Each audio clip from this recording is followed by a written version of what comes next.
Chibala Lobby, il est le cofondateur de l'IDPS. Azamou Yibi, je l'ai dit. Dans le lobby, on peut avoir finga to finga de. Bureau Chibala Nzenze, aux escrocs. Bureau Chibala Nzenze, aux escrocs, aux escrocs. Eh bien, bazo bundi ça va vivant. Bazo bange bébé. Je te fais une révélation. Chibala, Moubake, Bazalara na IDPS. Yo secrétaire général à l'IDPS on va marcher on est ça 50 IDPS 50 catholiques. Mutuezo sala oh tozo lala. Kasera la régime à Kabila. Mutayibi ba bombier, muta détruire ba bombier. C'est comme ça les choses n'ont pas évolué, ils ont échoué durant leur mandat parce qu'ils ont entretenu les antivaleurs, la corruption dans leur famille. Finalement Daniel Safou des problèmes avec tout le monde. Problème na Zakari Baba Soui. Daniel Safou. Le problème c'est qu'on a moko na bino.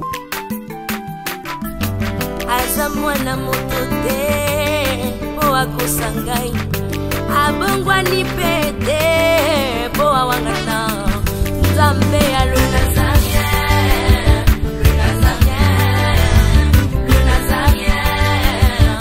David Nzamba ayebana kitoko kuma mukondima atako babakola ki mafuta na musakolima lelo ya yo bolingo ebateli le Nazarien lipamboli oyo mona na katempeni mama kantelobi kola pie mapapu masopi mafuta toko kisitana elongo na Nzambe oyo babenga na makomi Jésus.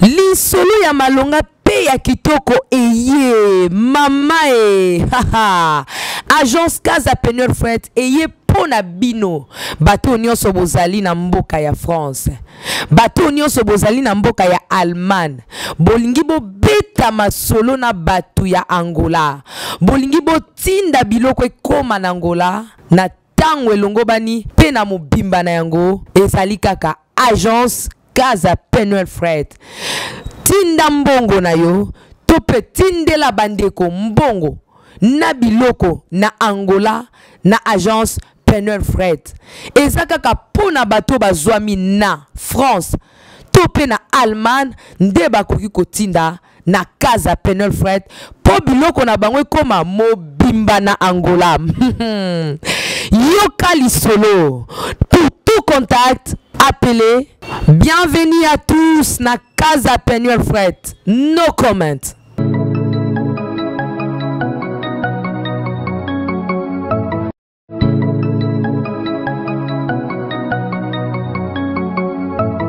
Merci amis fidèles téléspectateurs du www.nazarientélévision.com, votre chaîne de proximité, surtout à vous nos internautes qui êtes partout dans le monde.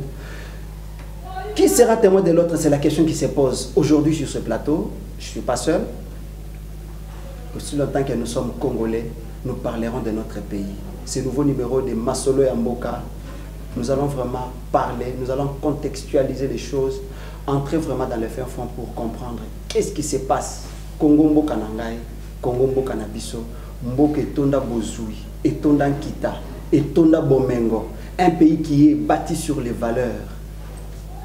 Mais qu'est-ce qui se passe? Qu'est-ce qui se passe dans ces pays? Voilà pourquoi Yamboto Kobana Masolo Nabiso, Peboye Banan Yango, Toyambi sur ces plateaux, Toko Senga Nabino, Bozoabik, Pekaye, Ponakokoma. Parce que quand il parle, c'est la bouche autorisée. Quand il parle, c'est toute une connaissance qu'il jaillit. Parce que Ayebi Masolo Yamboka. Tozongana Mamokena technique. Après, Tokoyeba, qui nous allons contextualiser avec cette affaire.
sika nayembela nani nayembela Yesu Oh maloba kezo mata na pesa nani na pesi yo Yesu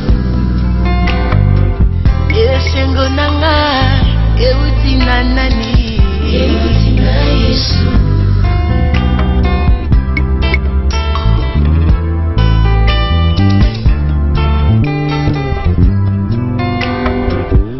Mokoteko ya kulubananga Ete yene nzambe ya vinanga Pwete na bubula na masumo yake Olongi singa Osopi makilana yo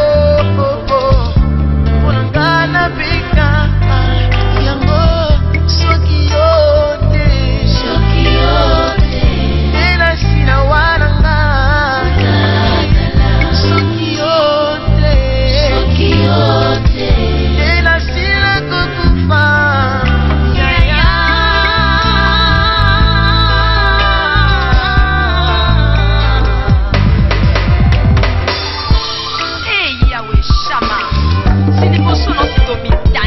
Papa, tozolo ba yote zambe.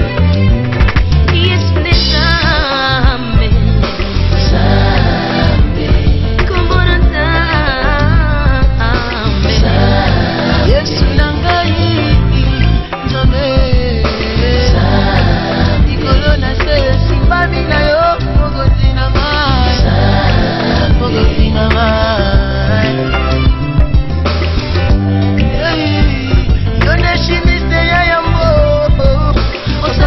Mabele ebimisa mai na mosuni na kati mpe lisusu na makila yo nde chimiste ya yango osala moto na mabele ebimisa mai mpe lisusu na makila nani mapolo basala lokola yo yesu nde nzambe Papa nangai mogozi nanga Zambe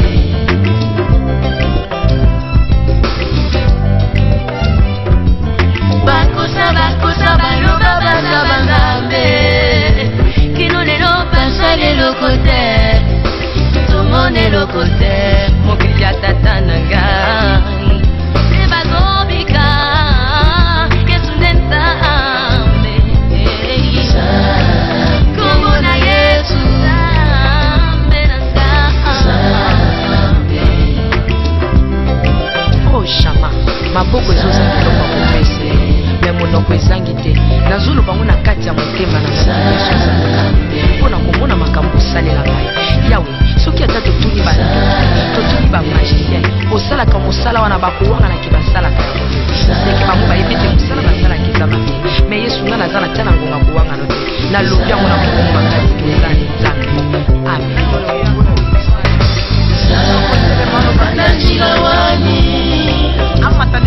Yesu bali alibala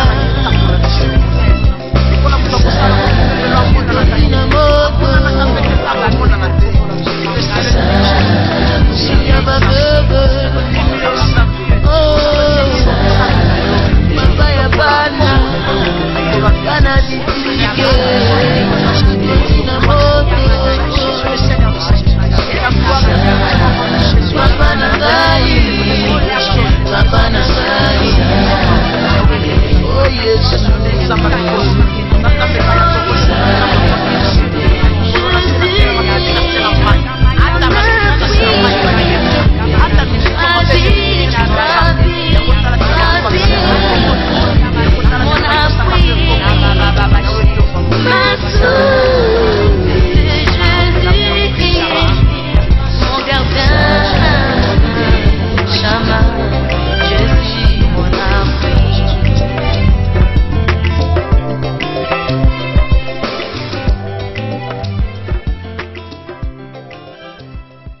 Merci beaucoup na banzi ete bozali ebele ya Rolanda biso na bitando iker bipai wapi bozwami bozali na Afrique bozali na Asie bozali na Océanie Europe Amérique. Partout dans le monde, nous vous disons encore bonjour sur ce nouveau numéro du Masolo Amboka, qui le lot Yambeli Binomo Namboka, Daniel Safou, P. Daniel Safou Junior. N'oubliez pas surtout, Boro Kamwake, Tokomina radicaliste et Asika.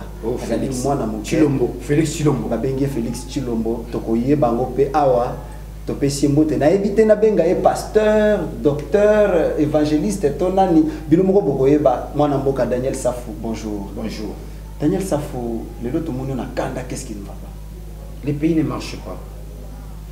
Pays ezokende na ravin. Moni ravin. Toujours qui t'appelle na ravin. Les pays ne marchent pas, rien ne marche, ni la constitution, ni l'accord. Les pays est resté dans les stratosphères. Les pays est sans direction. C'est grave. Mais les pays ne vont pas disparaître parce que les hommes sont là. Nous devons nous organiser en tant que tels, inventer une autre république. On a détruit la république. On a détruit notre pacte républicain que nous avons scellé depuis Sun City. Aujourd'hui, n'est-ce pas, on a détruit ce pacte républicain. Détruire le pacte républicain veut dire détruire la république. Il n'y a plus la République. On serait déjà à une autre République au lendemain, n'est-ce pas, des élections.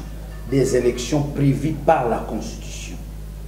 Et du moment où ces élections-là n'ont pas été organisées, donc on peut détruire, on a détruit la République. La République n'y est plus.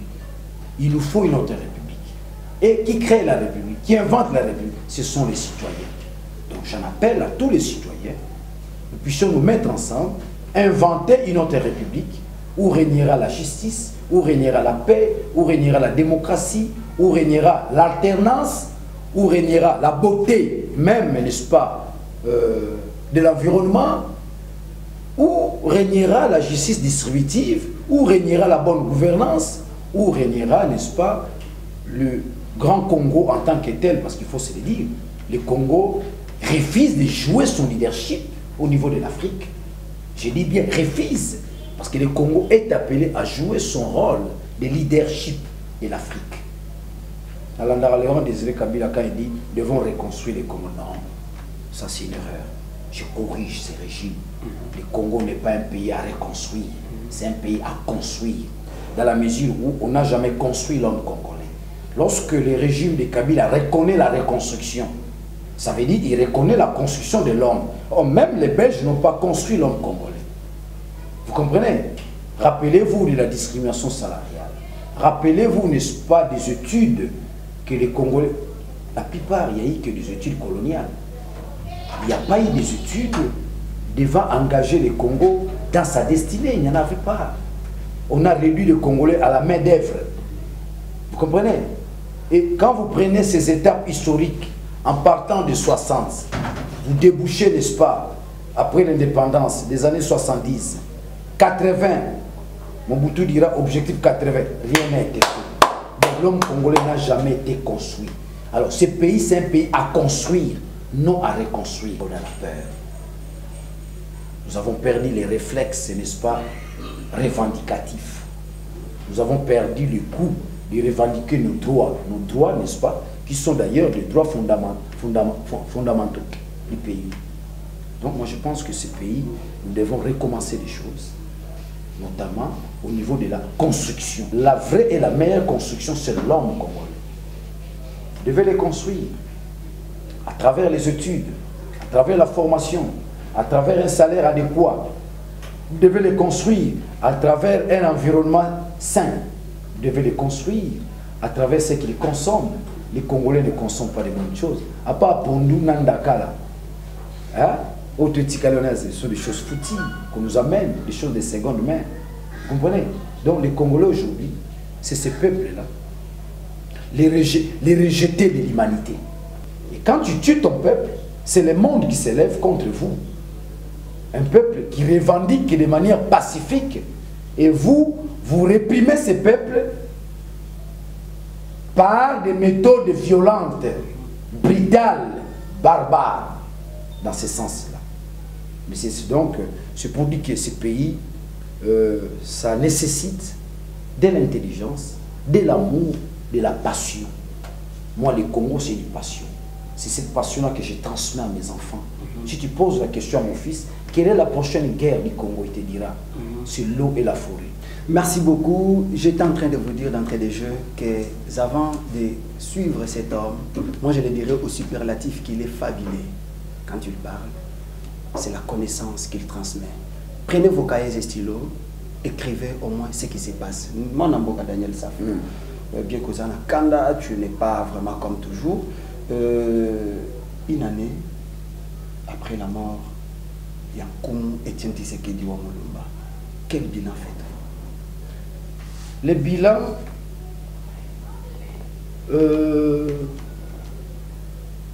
d'emblée, je te dirais, avant et après, rien n'a changé. Tshisekedi est resté le même. Vous avez vu les jours de la messe, lacrymogène et Kouya. Tshisekedi a continué à banzoto à battre. Tshisekedi, c'est cet homme-là, on a zobenga et l'ombemba la misato. Et l'ombemba la misato parce que l'homme qu'on a élu dans ces pays démocratiquement, c'était Lumumba. L'homme qu'on a élu démocratiquement dans ces pays, c'était Kassavou. Et la troisième personne qu'on va élire démocratiquement, c'est Tshisekedi.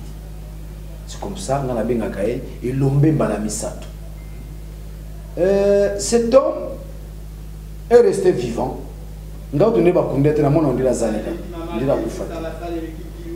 C'est l'une des raisons que mon fils est là à côté parce qu'il va répondre. Safou Junior. Félix Chilombo. Félix Chilombo. Il va répondre. Je te dis comment tu vas répondre.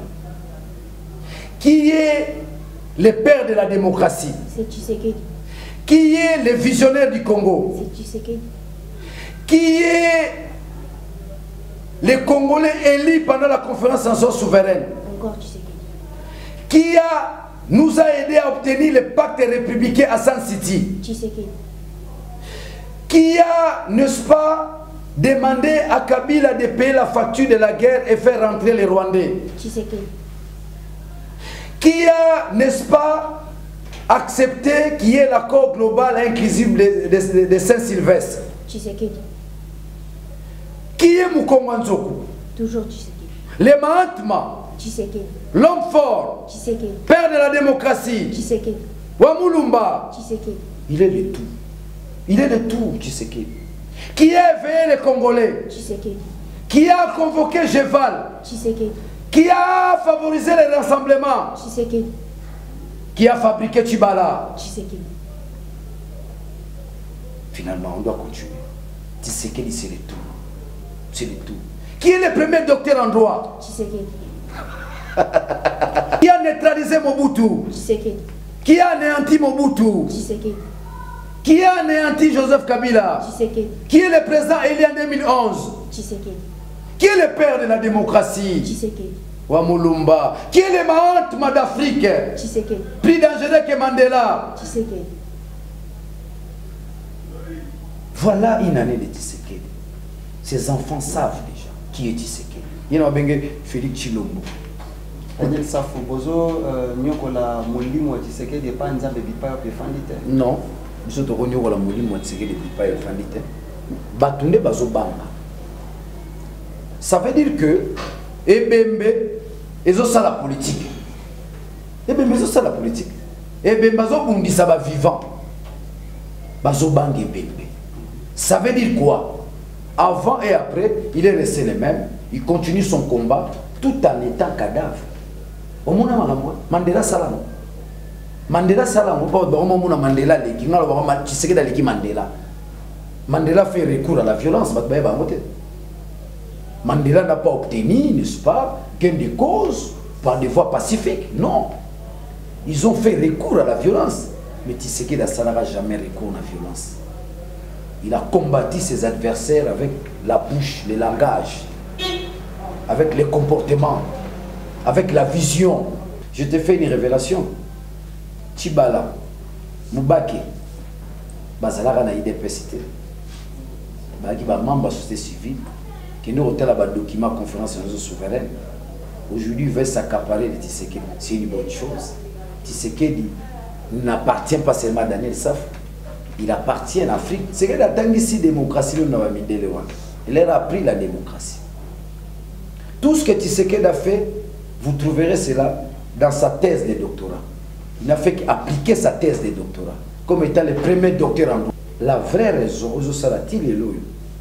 nous autres Kondo et Kundamate, ils se disent Ora wana, Bembe comme ils Ora Mususu.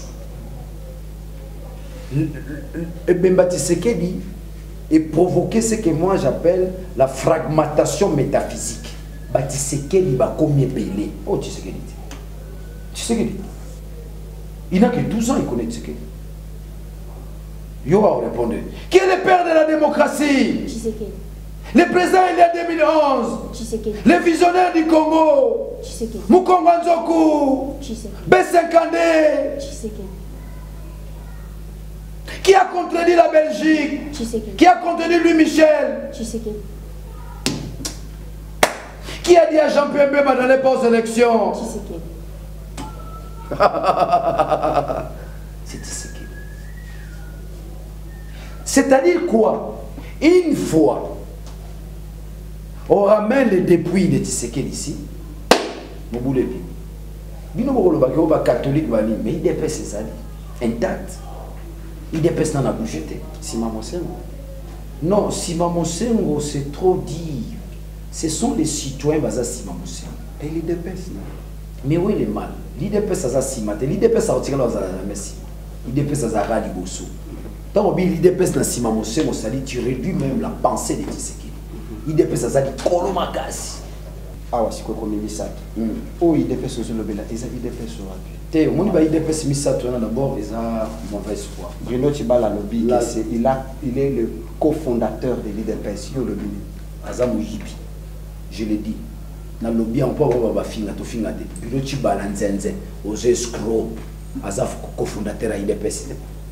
Tant que la conférence nationale document ezali, akenda conférence nationale na titre ya IDPS, akenda na titre ya société civile. Aza cofondateur ya IDPS. Ali ambongo nazolia. Ali amona malembe atika IDPS. Non total yete. To sekae. Ao saka na bato bazala. Ba vrai animateur ya IDPS na ba monanité. Les vrais animateurs de l'IDPS, ba bourreau peno ba bimba diriger IDPS, mi bali ya solo bilombe na ba bimité. Et bon ba bazali. Au bazar ba sabager. Ba sabager. J'en profite pour dire à Jean-Marc Sabager, il doit réajuster son comportement et son langage. Ah, bah, c'est la politique. Il ne doit pas prêter les intentions en cas adverse. Le secrétaire général a dit, est-ce qu'on a le secrétaire général a dit, on va marcher, on va 50 IDPS, 50 catholiques. Nous tous au sala, oh, tous au lala. Il y a ça les statistiques. Au moment où on a sous ma camouté, au IDPS, au Nini, tous à la moment, il y a des citoyens. Ce sont des citoyens qui se lèvent pour l'intérêt général, n'est-ce pas, de leur pays. Ceux qui sont là, ils dirigent, mais ils doivent faire très attention. Au moment où Félix, moi isolé. Pourquoi? Parce que ceux qui l'entourent ne sont pas efficaces. Ils ont un problème d'efficacité. Dans la majorité, il y a Jean-Marc à la télévision. Jean-Marc, il y a solo Jean-Marc. Tu vas dire, 50-50. Ça veut dire que lorsque tu fais la politique, il faut être prudent, il faut être intelligent, il faut savoir ce que tu dis. Il faut avoir de bons conseillers. Conseiller tout la muga ongaza secrétaire général à IDPS. Vous en interne le matin. Vous en interne. Surtout qu'il y a un conduit en Longwa. En Longwa, c'est automatique. Donc, on ne doit pas laisser Félix seul. Félix doit être entouré de lieutenants vaillants, efficaces, intelligents. Vous comprenez? Jean-Marc a profité, a joué rôle, a construit le leadership. Parce qu'après IDPS, il a construit en Souapi. A profité, a comme un moto. Moto comme on a mis sur bateau. Moto comme on a mis l'eau à Okambamboka. Secrétaire général à IDPS, mais tu es un premier ministre. Tu es un premier ministre, tu es le chef du gouvernement. C'est ça. Parce que tu es le premier ministre du parti. Mais oh non, va manifester ça à 50-50. Bon, il va déclarer ce bébé. Quand il va déclarer, ce qu'il a quitté les 31 dans le secrétaire général, Moussa. Tous ces cas seront revus et corrigés au lendemain, n'est-ce pas, du congrès. Ça, c'est une évidence. Congrès, on peut se faire là. Baboka, quand Jean-Marc. On va dire qu'après congrès, on comprenez? Je n'ai jamais eu l'occasion de critiquer Batunanga à parti. Mais les gens ont critiqué la défense comme il trouve. Au senti, au senti qui t'y na bangoté. Est-ce que tu vois Jean-Marc qui te sent tu sens qu'un jeune homme là qui se débrouille et qu'on sort? Non. Il y a tellement 50-50. Na CPN sous terre. Finalement, Daniel Safou, des problèmes avec tout le monde. Problème na Zakari Bababa Daniel Safou. Le problème c'est qu'on a Moko Nabino Daniel Safou. Est-ce que vous avez une unité de l'esprit pour gagner? Non, unité de l'esprit Zali parce que le leader est là, c'est Félix. Unité de l'esprit Zali. Félix Azali président rassemblement, mais non, regarde le congrès par les présidents parti. Ça je te dis déjà. C'est quoi Yemoko président rassemblement? Jean-Marc est au chef président IDPS. Donc le congrès, je te l'ai dit. Parce que je suis dans la boîte. Nous avons la capacité, tout le monde a pris Tshisekedi. Les autres pour nous avoir Tshisekedi. Parce qu'il a milité avec nous. Nous avons une marche de Félix. Alors, on va pas parler pas souka ya. Avant tout, on a tout nini. Avant qu'on parle du peuple, on a place à Bobo. C'est là on a tué les gens. On a tué les gens à Misuna, on a bêta tout basas. Na ponga, tu as Félix. Mukolo fayu lo so rabora bora mutuana. Kiliba. Oyo bétaré na longia. Tout ça qui a Félix. D'ailleurs, et le roi a failli le numéro de Félix. C'est un combattant, c'est un résistant. Je te forme, mais d'ici là, surtout quel congrès, il y a une tourcha président il y a IDPS. Donc, Bambiso na mocha na pembe. Tu as un président IDPS, au bout qu'il est sous qui ngakati. Tu as Félix. Tu comprends? Il n'y a pas conflit dans la Jean-Marc. C'est ça ce qu'on appelle le caractère objectif. Vous avez Kolobate parce que Ndegonayo, Azana Mbeba Poazan Ndegono Bomba Kimbeba Nae. Kassera la régime à Kabilati. Moutaïbi va bombier. Mouta détruit va bombier. C'est comme ça les choses n'ont pas évolué. Ils ont échoué durant leur mandat. Parce qu'ils ont entretenu les antivaleurs, la corruption dans leur famille. Bissoté, IDPS, au Salimabe to dénoncé, au Yibi to Kangio. C'est ça l'IDPS. Lobby Romona, ministre Venda, 5 ans en prison parce qu'il a détourné, parce qu'il a volé. L'IDPS, c'est le comportement, c'est le radicalisme, c'est la vision, c'est l'imitation totale de Tchen Tshisekedi. Il y aura Tshisekedi à Iba. Il y a ce comportement. Dans le Karana, il y a comité Tshisekedi des Abbas. Il y a des choses à base. Je ne sais pas si je une semaine à faire une moi marti même ta quartier wa mobanga vivia kuna biloko moto benalité biloko etche biloko wa mundo vous comprenez? Oh conflit na Zakari doit la confiter na zongi ça na droit chemin na za conflit na Zakari na na conflit na Zakari l'unique conflit aux na Zakari a yaza na ngambo na zangambo. Moi je suis dans l'opposition yaza na nzunga soupe yaza muta soupe ngaza muta opposition.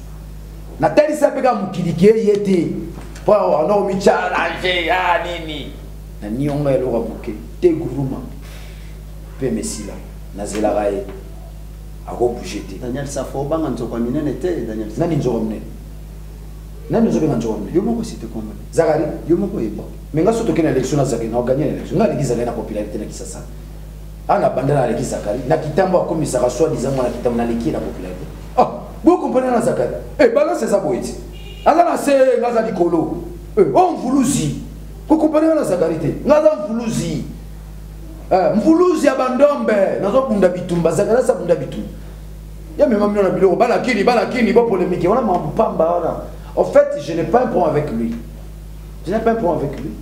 c'est lui qui a un problème avec moi il y a d'abord boutique biloko muni mbalo bakana les aki diwa ya biloko ba mangaya ngane peto tika la coopérité ngaso za na kamu suto coopérité o ba shege ba yimba na biso na bino tozandenge moko eloko kaboli ma fuenge yaza kote kuna ngana poni 80 millions ya poni individu. Zakari soutient Kabila, moi je soutiens les 80 millions. C'est ça la différence. Tozana conflit mon a été. Peut-être on a voulu montrer aussi à la jeunesse que ceux qui se disent grands ne sont pas grands. Ils sont des petits messieurs. Ils sont grands par rapport à quoi? La grandeur, lorsque vous vous souciez des autres.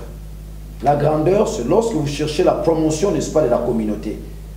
Mais lorsque vous tirez la communauté vers le bas, lorsque vous prenez tout ce que la communauté a pour vous remplir le ventre, n'êtes pas grand. N'êtes pas grand. Sainte Thérèse de l'Enfant Jésus a dit, soyons grands dans les petites choses. Si on ne sait pas être grand dans les petites choses, on n'est pas grand. Il est grand dans les petites choses.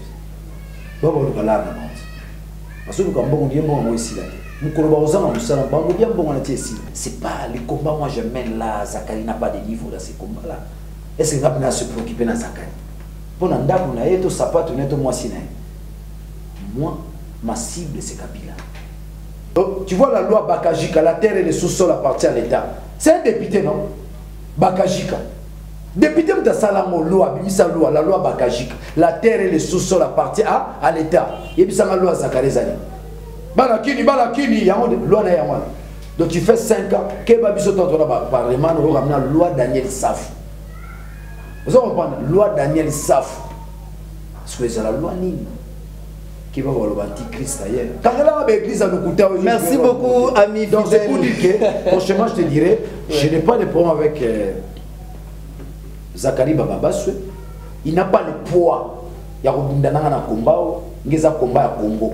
Il y a un combat pour moi, si na banana. Abak sa couleur nanda kuna. Asaranda kwa piscine. Ala tayoji. Ozola nanga. Mais ngana zobunda pour na Congo 80 millions d'habitants. Mon regard est tourné vers Joseph Kabila. Même pas la Simana, la Tala Zakari. Na raison à tu te rappeler la bosse nae. Je demande même na cerveau na ngai, na longola na mutuna na cerveau na mona gete. Il n'a pas mon poids. Moutaza na poids na ngai zali chef à clan na bango Kabila. Moi c'est Kabila qui j'attaque parce que Kabila a mon destin entre ses mains. Il détermine vie na ngai. Lobe ozala malamu, ozala bien, na ozala courant, bana bakotanga, c'est Kabila, c'est pas Zakari. C'est pas Zakari. Donc si vous avez une mission, tu lui donnes une importance inutile.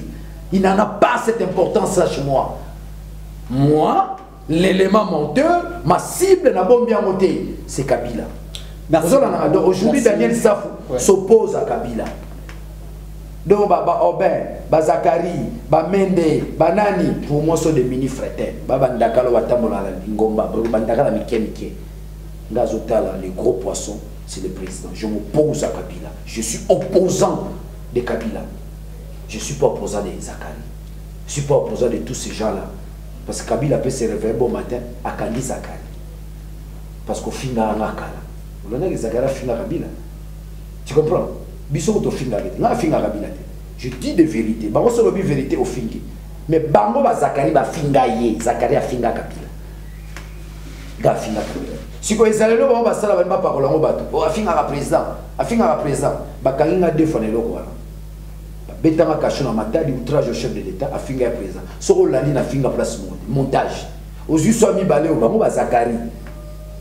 Na ba général Elvis na ilunga o ba cop na bango ba kalinga lisusu outrage au chef de l'État. Mais tout va liboso to ba kangaina. Yimo Kabila mta libérer. On m'a arrêté politiquement, on m'a libéré politiquement. Mon grandeur à Daniel Safko comparé à Zakari. Na leke musika na boto na fibwana. Bilo on a osa na vie Zakari na sala hotel. Zakari bi cacho. Zakari bi baïonnette ne longi ta. Oh, baïonnette.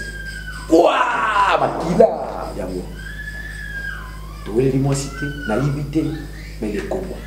Moi je suis si la trace de Kimbangu, de Tshisekedi, de Lumumba, de Kassavou, de Kimba, de Moulele, tous ceux qui se sont mis d'accord pour libérer ce pays. Zakari a soupe. Il a soupe à libérer un bocate. Il a soupe à tala l'intérêt. Il a soupe à tala l'ibounaï. Il a soupe à bitala yomoko. Regardez toutes ces déclarations. Où est le Congo là-dessus? Dans toutes ces déclarations, il n'y a pas le Congo. Il n'y a que ces intérêts flatteurs. Donc, cette émission, il n'a pas mon poids. Il n'a pas chef à clan. Donc, si on a un chef à clan, Zakari est élève. Vous avez le film, les 7 mètres de Charles. Il y a un maître, il y a un temple. Kabila est un maître à temple. Zakari est élève. Le saut est tout, il y a un maître à temple. C'est quoi l'élève? Moi, on dit Félix Chilombo. Safou Junior. Safou Junior de Félix. Félix Chilombo. Pour te continuer d'espérer Tshisekedi. Moi, si ma maman a fait Chilombo, je suis là qui il a bien Christian. Ah, bah si, il a Christian. Vous avez de notre côté, c'est ce qu'on appelle la transformation métaphysique et ésotérique dans mon esprit. C'est la fin de mon attention Tshisekedi. Lobby à la fin de commander Tshisekedi. C'est un pessimum de Mboke Yoki. C'est un menu où on va changer. Alors, pour nous côté la dimension na kindoki wana, moi si na no mon na ko mama. Moi on entend Félix au Christian. Vous comprenez? C'est un esprit. C'est un esprit à la fois sociologique, psychologique et comportemental. Ça me façonne. Ça fait de moi un lion aguerri, qui peut terrasser tous ceux qui cherchent, n'est-ce pas, à déstabiliser le Congo, à nous prendre nos terres. Talanga zanga moti. Au retour quand la dernière ça, à quelle prison, à Salabo. Mikolo tu vas tirer pour les cofona cardinal. Vous comprenez? Donc, prochainement, merci pour la question et par respect, n'est-ce pas, à notre métier, à ton métier, de la répondre. Donc, il y a un Daniel Saf à l'équipe Zakari. Zakari ne m'arrive pas au genou. La différence, je vous ai démontré, l'un, il est dans ses intérêts personnels, son ventre, l'autre, que je représente Daniel Saf, il est du côté des 80 millions d'habitants. Même Kabila nous respecte. Même Kabila nous respecte. Kabila me respecte mieux que Zakari.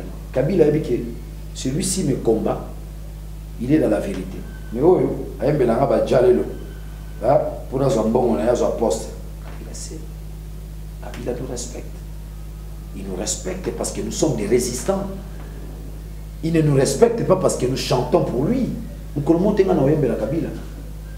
Oumela, Oumela, Raïs, Raïs. T'es dans ça la montée. Même devant un char, même devant mitraillettes, dans ça la montée.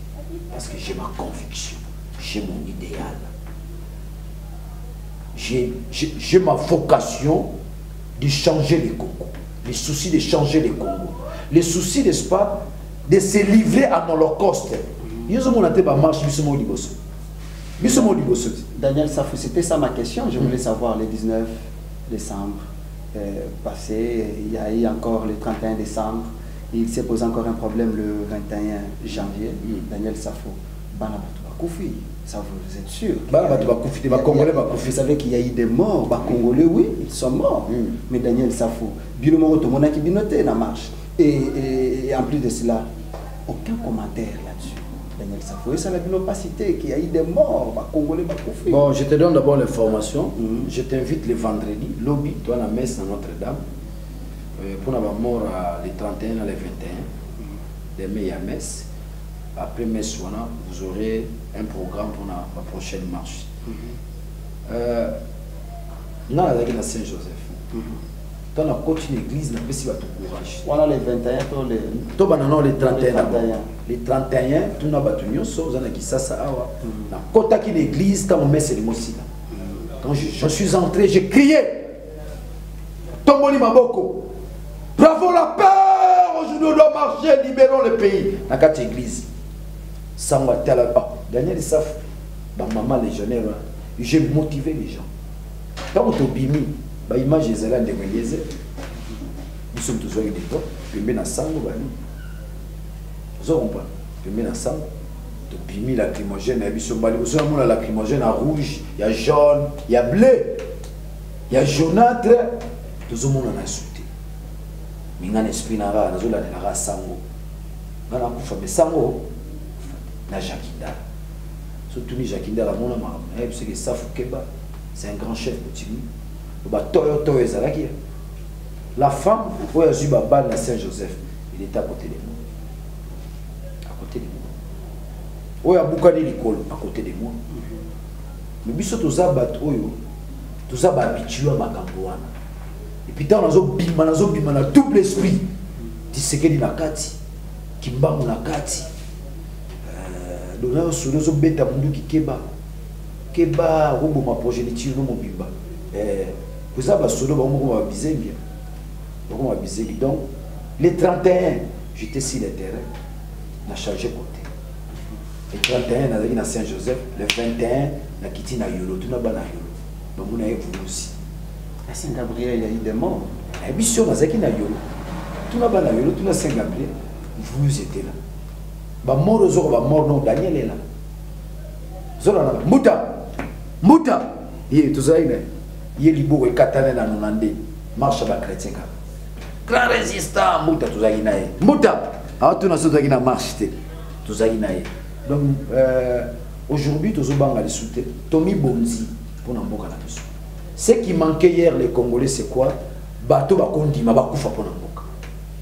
Bateau, allez, ça va s'allier.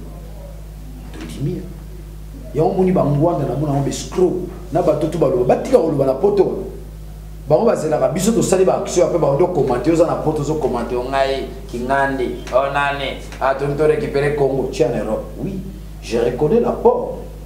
Il y a des gens dans la diaspora, mais je ne reconnais pas l'apport à Batangwanda. Tala ba mo finga biso. Yakawati. Yakawa boya na Kinshasa. Donc nous demandons beaucoup plus.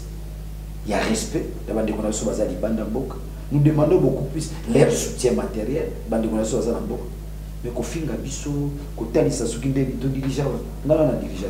Attaque chef à balabala on a salam.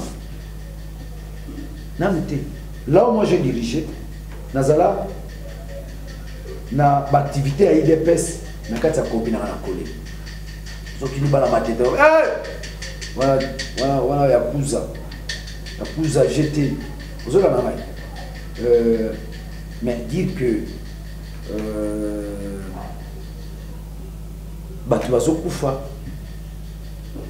c'est une bêtise humaine. Lorsque tu tues ton peuple, il y a des sanctions. C'est l'une des raisons où on est confié aux Belgique qui n'a gouvernement à Bissou. Et ça confie à Bango à Bissou. Quand on les monte à côté à confier, nous sommes bien à Belge. Nous sommes en bon terme avec les Belges. Et ça, Bango, à chaque fois qu'il y a une crise politique dans ces pays, la Belgique entre en conflit avec le Congo. Mais ceux qui sont dirigeants, vous avez la bonne gouvernance, pour vous allez en Belgique. Et ça, on appelle ça nous conduire à Belgique en 2001. Le logo dit que vous avez un grand, nous avons reconnaissance. Louis Michel Ouana.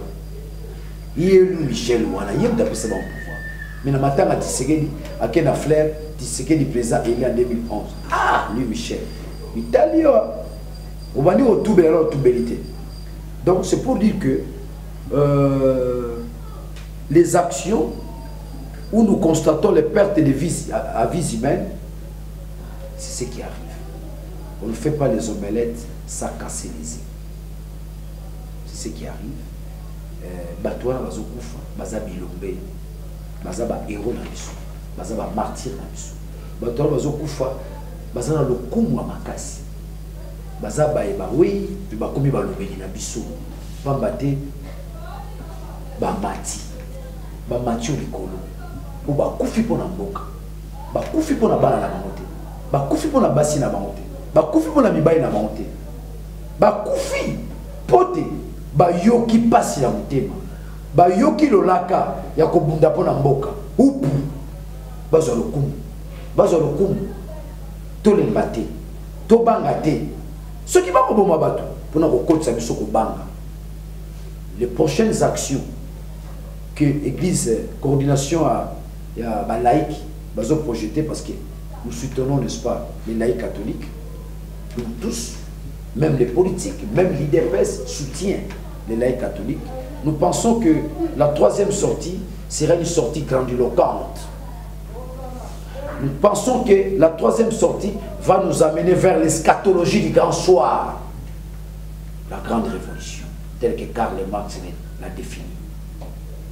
Si les gens qui nous dirigent pensent que ça va blague, les talibans. Donc, nous sommes sur la bonne voie. Nous sommes sur la voie de la résistance qui va déboucher à la grande révolution et qui va aussi déboucher à la rupture et qui va enfin déboucher, n'est-ce pas, à la récupération de nos terres, comme a dit Monseigneur Ekofa. Bon, oui, boboto la biso mabele, mais ba la biso tan baoya ba boboto la mabele wa. C'est Monseigneur na bele. Congo botikala ka faible té. Congo pe lobi ozala fort. Tala bamboka nyo sur le logo makasi. États-Unis, bazali ne. Bazali faible. la France a été occupée.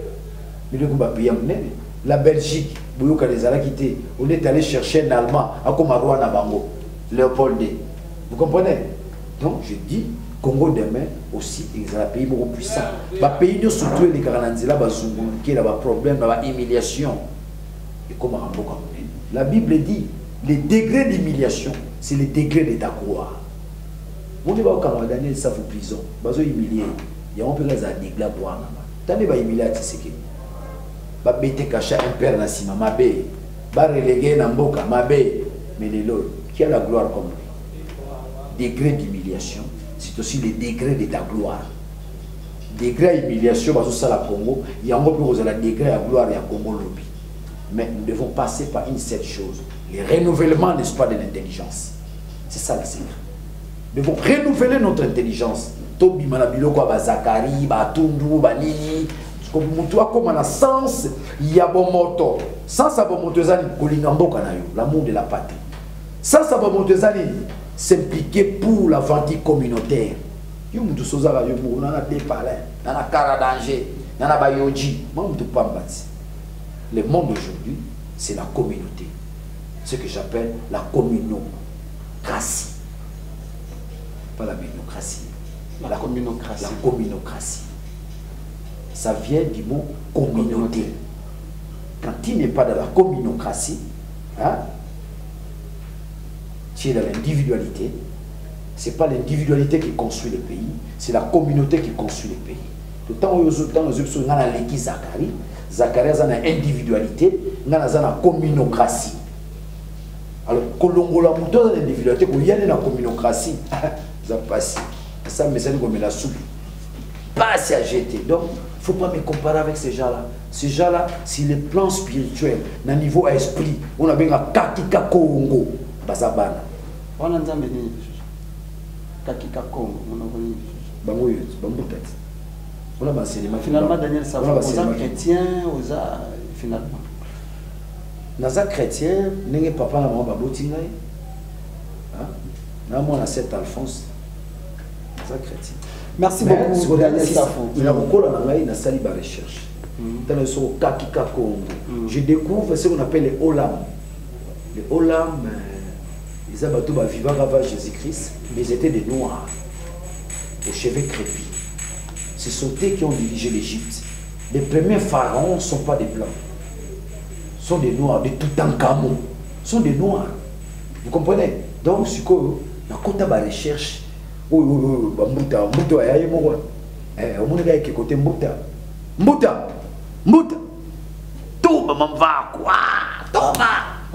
donc, c'est-à-dire que le boko le boko bukanara on est départ à Mobutu. Bango bengana Mobutu, bakado côté. Bango bengana Mobutu. Le boko mone katana o za ba chare yakaba na sinyara. Asa makasi kwa za vie. So makasi na kufa. Le boko kufa kata mais boko za sala ma muso na le boko. Après son bote na le boko. So za na empire to beli liboma. Donc ça dit que en dehors de ma vie chrétienne, je suis chercheur. Je suis chercheur dans les domaines philosophiques. Je suis chercheur dans les domaines ésotériques et mystiques. Je cherche dans le domaine.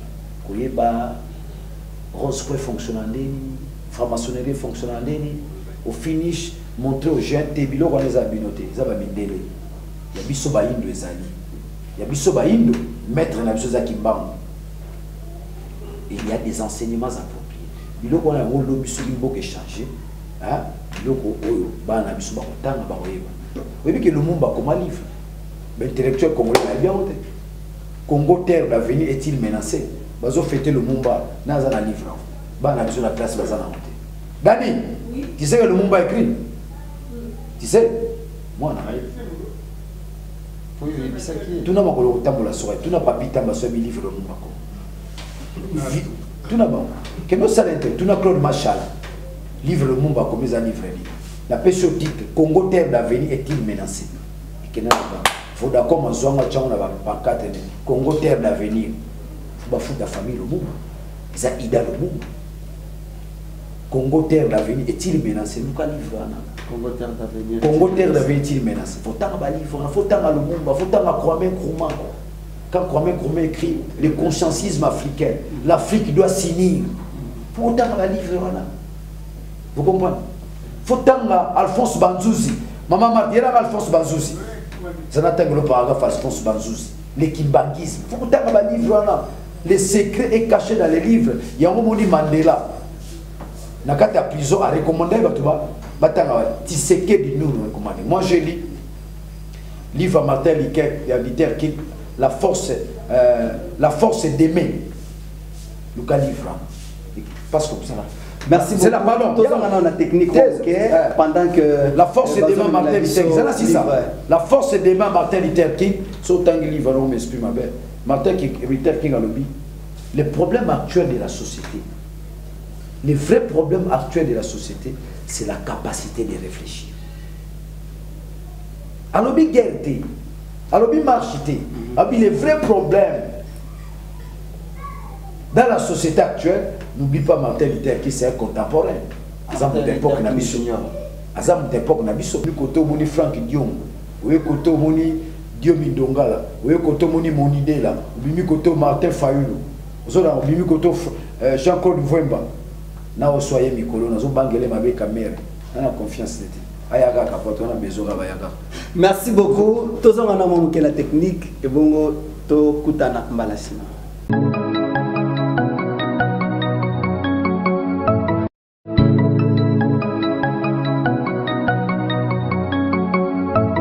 Motema ezalaka se moko bapisaka na moto yo olingi nga na ndima napesa na masiya wazali kita moko kati ya motema ezali ya moto ya oyo bomoto ekoki kopesa na bonzambe na yo.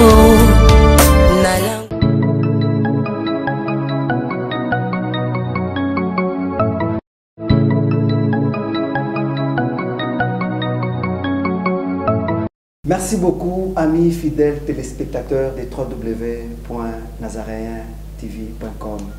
Tobanzi et Bozali et Belé, à Rolanda Bisso, partout dans le monde, du Papa Pibozwami. Tozali beaucoup bakara na masolo na Bisso Mboka, na mwana Mboka, Daniel Safou. Mais Daniel Safou, tozo belono mwa muke. Après que tu comprends que Kanda na yo, Izali wapi. Mais, mokonzi Mboka alobi. Pambate azalaka clair.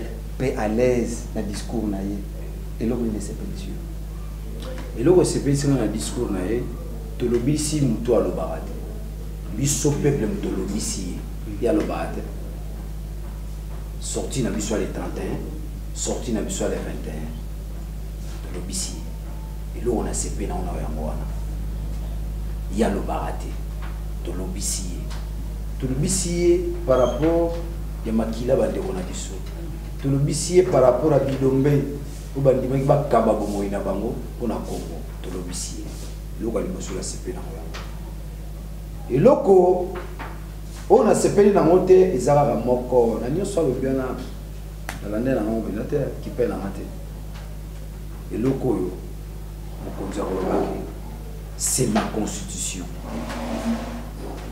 on est comme on dit c'est mon Congo non c'est notre constitution et si kana à rectifier la bêtise de makasi constitution les ambitionneuses na ba eba boya kam na ba eba linga kam tango yo mokonza mboko promulguer yango elongwe constitution na yo et comme constitution na biso nyonso quelle prétention c'est ma constitution c'est ça ce que j'appelle le syndrome léopoldien Léopold de Congo c'est mon entreprise Léopold. Alors, il faut tout le monde a syndrome léopoldien. Tout le monde a syndrome de la démocratie. La démocratie, la chose revient à tout le monde. Ça revient à tout le monde. Donc, discours wana pour l'angaï nana lobité. Pour l'obité sous des fois. Pour la frappe aux oya. On a la résistance populaire. La résistance populaire, nous tout mon côté à cause de la face de la résistance populaire. Mais tu vas vous faire les choses. Nous sommes souhaités de Mon frère, je t'informe. Monitoring est à chaque fois sur marche Zali, monitoring est Zali. Et à la longue, il y aura des poursuites individuelles. Il y aura des poursuites judiciaires individuelles. Général Ninango, après ça, il ordre va tirer. Au Kasson, Joye Kuna. Colonel Ninango, Salagi Nino, au Ilunga, Joye Kuna. Donc, on a vu ça, on a vu police et l'armée, Bazala Maye. Lobby Bobo, il a besoin de Kakate. Et Bélé, on a dit la CPI. Biso nem tozana ba mindele toyebi mamni ba mindele bazo yebisa biso et belle ba on CPI. Nous allons sortir encore cette fois-ci. Nous verrons qui va tirer sur les gens. Il y aura des poursuites judiciaires individuelles. Ba mataba kita. Mbeba et kindarangoka bongote. Bato ba maka chebe de 16 à la tribunal africain. Yo asiso na fundo na mboko colonel Ilungo akanga inga ya les gens pira. Bato funde, bona funde. Na funi na tribunal africain na Sénégal akoyoka ka maramnenjo colonel mo azo telemela Daniel yona ko bomayo colonel Philippe population ko boye baye soka bominga boye baye yo na ko bomamu ko mususu yo finga ka présidence na finga ka président na loba ka vérité ngala ko bomayo bon ata na finga ka président bon yo na finga ki yo na fingi yo te ngo bomanga na likambo Fandika, on a senti que Tshisekedi dans un côté, dans un autre qui va dans un côté. Vocation, na mona yemoka ki na mundu gina. Ba témoin bazalaki. Ça veut dire que ceux qui ba ko kamba mboka o bazo banga bisote, ba banga pe mokili, le monde. Parce que le monde risque de vous sanctionner. Et là on a la zolo baba to balongola ko banga lobby vendredi, tout ça na missa. Il y a Bilombe na biso. Bilombe na biso bakufaki le 31, bakufaki le 21, mingi pendant le 21. Le logo ne na zaso na longwa na kepa ya mwana na kitambo. Mwana colonel ba bete masasi. Aspirante, comment on dit ça? Aspirante à Saint-François. Thérèse, OK. Kapiamba na olala wana. Nazo kindi na beta sali devait bembe wana. Sali pena na tomboli maboko bomona ba photo na fobo ya balasi donc non nourri lombe ya mona mwasi wana wana koma mamelo mais lelo bêtise humaine sali kaza na biso sute ba eba ko kufa eza pasi eza mawa pamba te bomo ya moto ko sakana na moto ko sakana bomo ya moto ba mo sakana bomo ba ko futa baza modi ndenge bazana Landela bango. Baza ba santa bien te. Ba santa bien te. Fiti bana. Ndé baza na kaba. Baza ba santa bien. Baza ba santa bien. Oh, Afrique du Sud, île Maurice. Oh, voilà qui c'est l'aéroport. De baza ba santa bien te. Bato bazo kenda au jour battre. Bon Thérèse nini hôpital à 50e ba ya te quoi. Kimbuta ke Afrique du Sud. 50e a été quoi. Ba on ba tonga ke hôpital anti. Yé Kimbuta ba on ba ya au hôpital à 50e.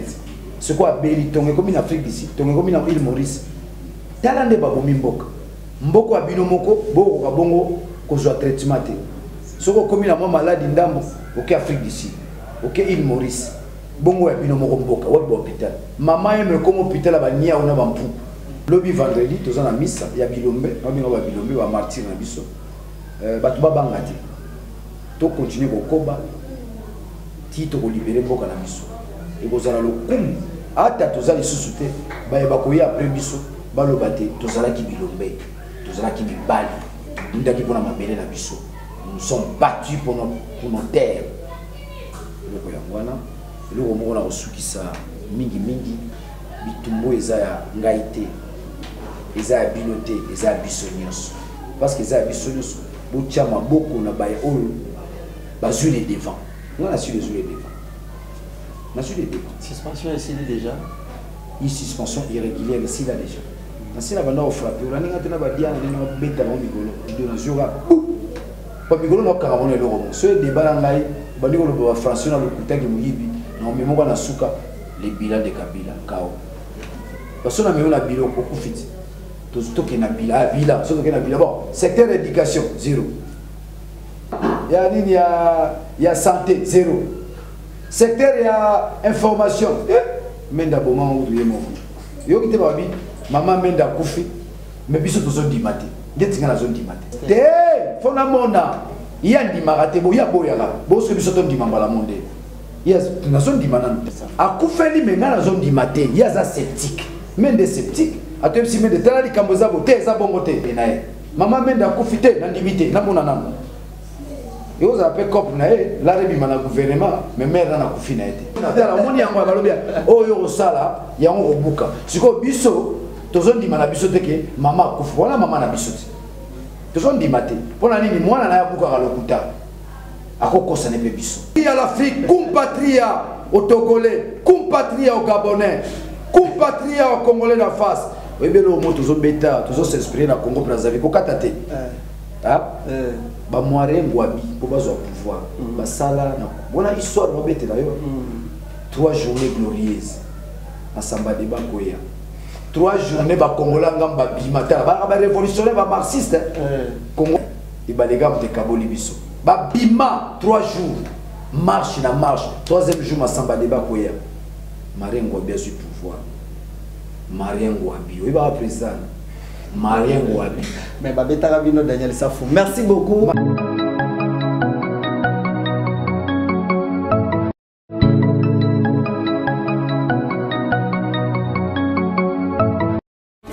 bima ezala kasi moko bapesaka na moto yo olingi ngana nzima napesa na masiya wezali kita moko kati ya motema ezali ya moto ya oyo moto ekoki kopesa na bonzambe na